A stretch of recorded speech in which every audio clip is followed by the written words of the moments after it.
So, yeah, I came back from India and just completely turned my back on the whole academic thing. And it's really interesting because then years later, my long-term partner at the time went to Cambridge University, and we ended up living there in Cambridge. We bought a house together. We lived in Cambridge together, and I watched him go through the whole journey. Andrew, you know Andrew. Yes. Go through the whole journey of Cambridge, of that kind of everything that Cambridge was. And to be honest, it did live up to my expectations, and mostly what I felt was relief that I hadn't put myself into that institutionalised situation at such a young age. Interesting, because he then went on to do his PhD. I know, right?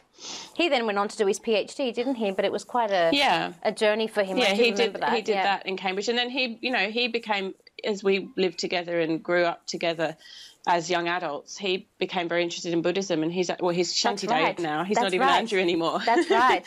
Which I love. Yeah, he took vows through Friends of the Western Buddhist Order, and is very dedicated to his spiritual practice. So I guess we both we had lessons for each other, definitely. Oh, that relationship was very karmic, as most are.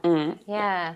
That's especially incredible. those formative relationships that you have in your early 20s when you're sort of becoming an adult. I think the people that it's satsang, the people you hang around with strongly influence who you become. Most definitely. And so, choose that company wisely. And that's why so many people in that age demographic, they don't make great choices. They really get led astray. And for the most part, not everyone remains friends with the people that they were friends with at that time. For the most part, not always. But if you do, culling process tends to happen. Yeah. Right, as you evolve. Yeah. And if you do stay friends, there's a real essence of something, a bond there that's very important. Some of those friendships last your whole life. And is that what led you to Australia? Was it that you moved here together, or was it another reason? Yeah, so Andrew finished his PhD, and he got offered. He had two options. He had the choice of moving to New York or Sydney, Australia, and we ummed and ahed because my teachers, Sharon Gannon and David Lai from Jivamukti Yoga, were in New York, so I was really tempted to go there. I'd already started doing teacher training with them. I was travelling to New York regularly. He was much more keen on Sydney. He wanted a more kind of less full-on pace of life and a bit more of a kind of mellow lifestyle, I guess.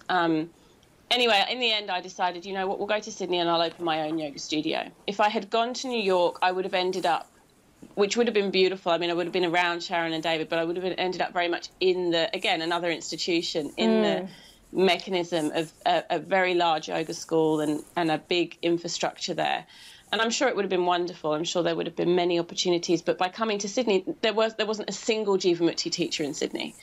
So I knew that I could really pioneer bringing Jivamukti to a whole new part of the world. And I spoke to Sharon about it, and she said, go and, start it, make it happen. So that's what I did.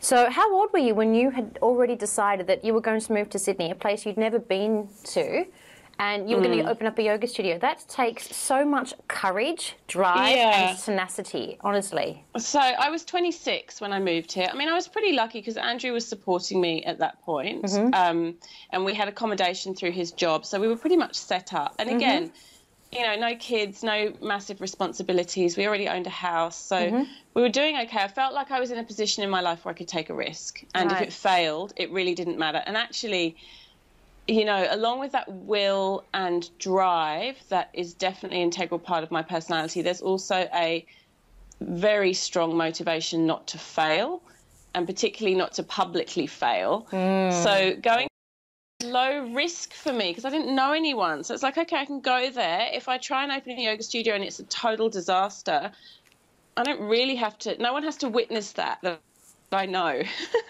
other than, my partner. So it felt good. It felt like a golden opportunity to do something. And of course it was successful, which is wonderful. But had it certainly was, Yeah, I didn't feel as exposed as perhaps I would have if I tried to do it in London or in the UK.